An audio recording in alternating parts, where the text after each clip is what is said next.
So welcome to our presentations. It's really cool that you're joining here this morning. My name is Bernadette. This is Riyan. Yeah, that's okay. And we're going to talk a bit about our project flow, and a lot of what especially is going to come back in the second part of our presentation also resonates to some of the stories we've heard this morning and also to the previous speakers. So I'm also curious to hear your thoughts on that towards the end. So our research project is part of, just to set the scene, is part of one of the European mission projects. So the EU has several missions, and one of them is to restore our oceans and waters, because climate change and natural degradation also concentrates towards degrading our ocean and waters. And our perspective is on the engagement of young people in this issue. So our project Flow, you see our poster here, is called Future Lives with Oceans and Waters. And in this project, we collaborate with the Arctic University in Norway, Fraunhofer in Germany, and Volontaire to see how we can engage young people and future generations and to get an idea of their current and future relationships with waters, as well as their hopes and fears, their expectations for the future, their emotions, and how they deal with these. And we also try to bring them together from across Europe to see how they, to allow them to interact, but also to empower them in interaction with stakeholders in policy, the blue economy and research. And what's important to say is that in our presentations, we will talk about youngsters. And for us, this is people aged 16 till 30. So I guess that's a bit of a broader group than the previous speaker had. In this project, we're doing a lot of different things. So currently, we're organizing a co-creation event, where we've also held future workshops throughout Europe. And one of the aspects of our project is studying pioneering initiatives that have an innovative way of trying to engage young people in acting for water. And so we have 5 pioneering initiatives. I'm going to delve into them a little bit later on the next slide, but one of them is Clean Rivers in the Netherlands, Classroom Under Sail in Germany, the Embassy of the North Sea, Parlement de Loire in France, and the Coastal Culture Center in Sicily. And we studied them in multiple ways. So we did interviews with board members and initiators to get an idea of why did you choose a specific approach and how do you intend to engage young people. But we also studied the youngsters participating in these interviews, trying to get a grip of their relationship with water, their motivations to act in these initiatives. And we did focus groups to also delve into their relationships a bit more and to also see their future hopes and expectations. So we have 5 pioneering initiatives, and they are pioneering in different ways. So 3 of them are more pioneering in the method they chose for the initiative and for engaging young people in protecting oceans and waters. And these 3 are more are pioneering in method and very practice-oriented. So the first one, Classroom Under Sail, engages young people through travel. So youngsters travel on a sailing boat for the better half of a year and encounter new places and cultures while being on the oceans and connecting to water through that way. And the people who participate in that are especially interested in this travel part and not necessarily already have a strong connection to water.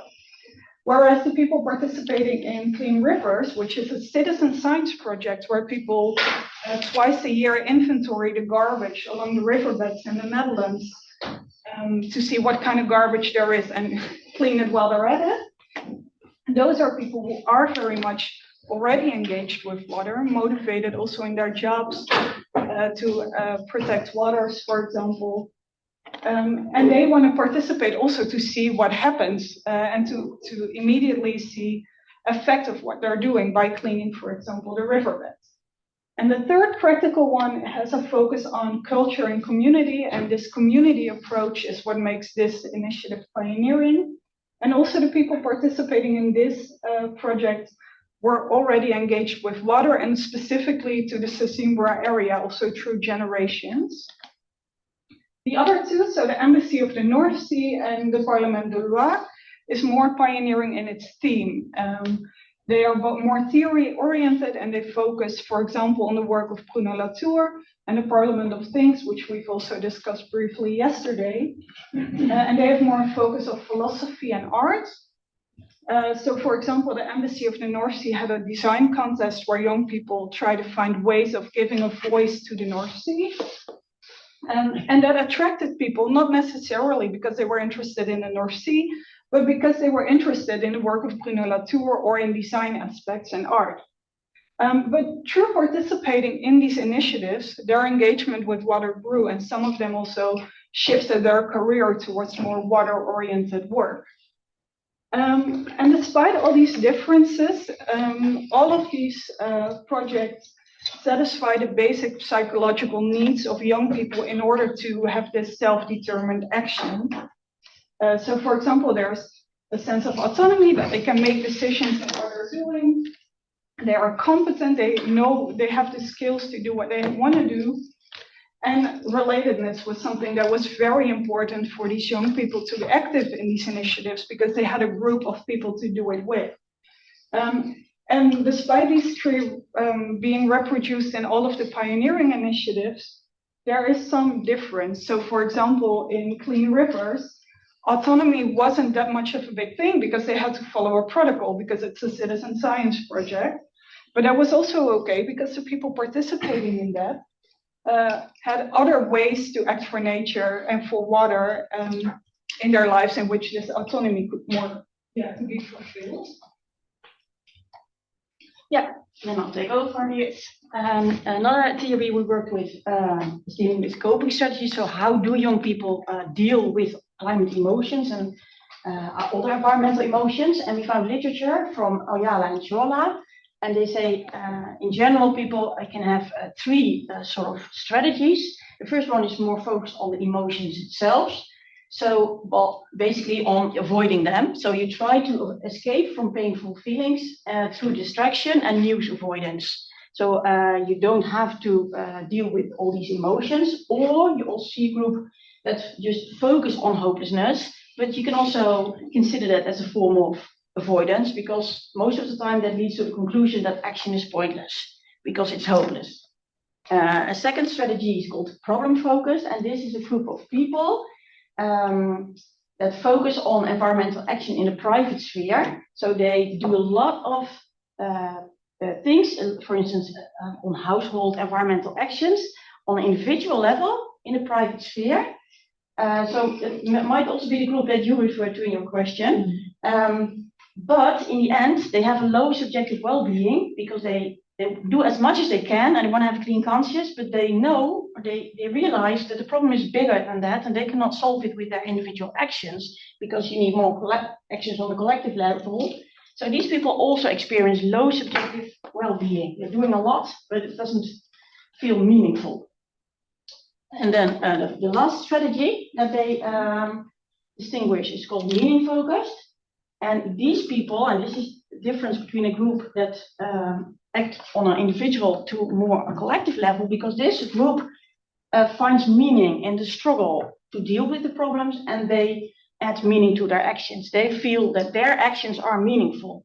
And the most important reason that they do this is because they have trust that others are willing to act as well. They don't, because they encounter other people who are also willing to do something.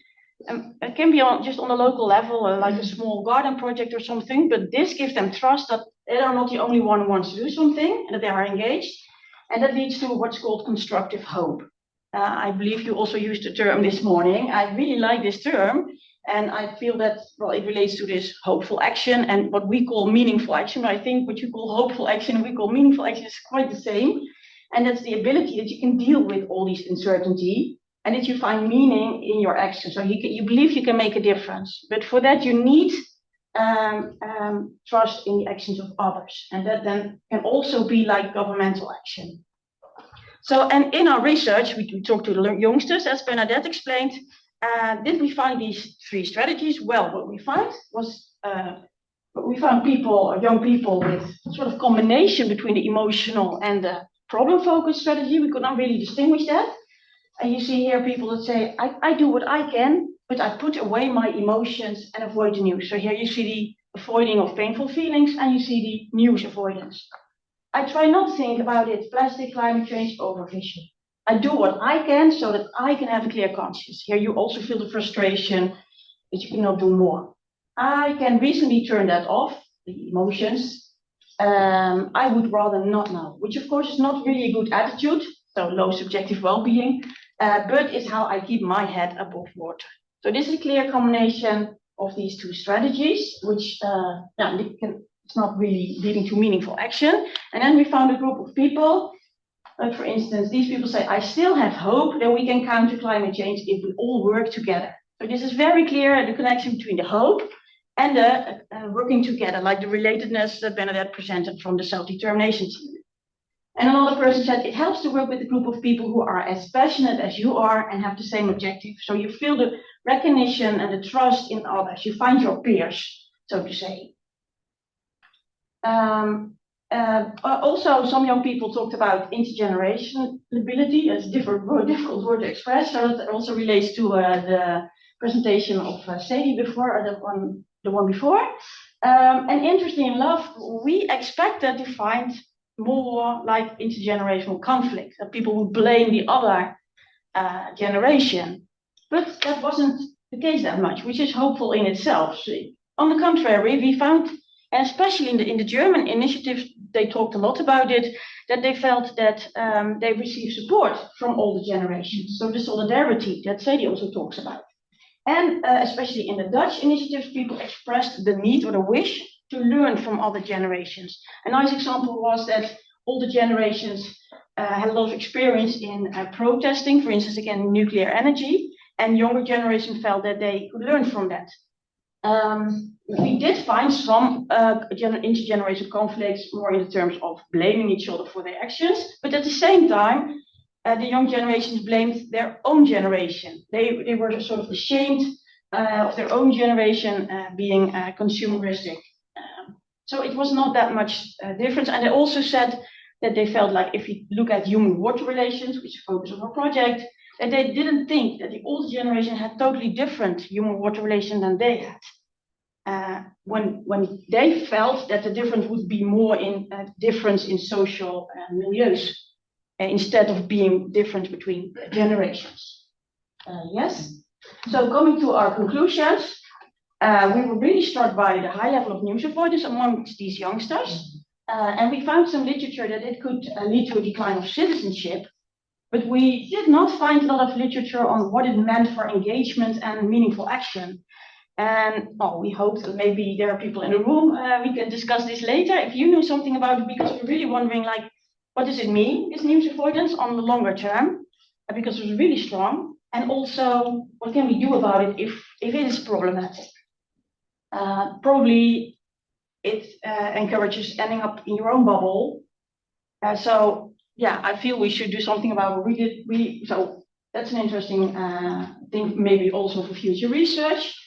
Well, and because we know that this meaning-focused action is very important for constructive hope, for action, we believe that it's important to facilitate these diverse communities because people want to learn, people want to find their peers. This is important for this trust and hope. So we should facilitate that people can find these communities, maybe especially in times of social media, physical contact declines. So how to find these communities in which you can really work together with other people that you find are as passionate as you are, as some of the youngsters said, but also with other people from other bubbles. And also via diverse pathways. As Bernadette showed, some people clearly liked just hands-on action, and others engaged via intellectual interest. And it's very interesting to see that those who were already very engaged with water issues, they liked to do something, so they chose the more concrete initiatives, while the intellectually interested people, the more philosophical, they all came in because they really like thinking about the theory of Bruno Latour, and by that they came involved more, and now they do all kind of water-related projects, as Bernadette explained. So it's very important to keep this variety of pathways. Bernadette's PhD research, which is on connectedness with nature, we also supervised by Noella, you met her yesterday, and by me, and we saw there the same thing. If you want to strengthen connectedness with nature, you should also address a variety of pathways, like ranging from cognitive connectedness to effective connectedness or more reflective connectedness.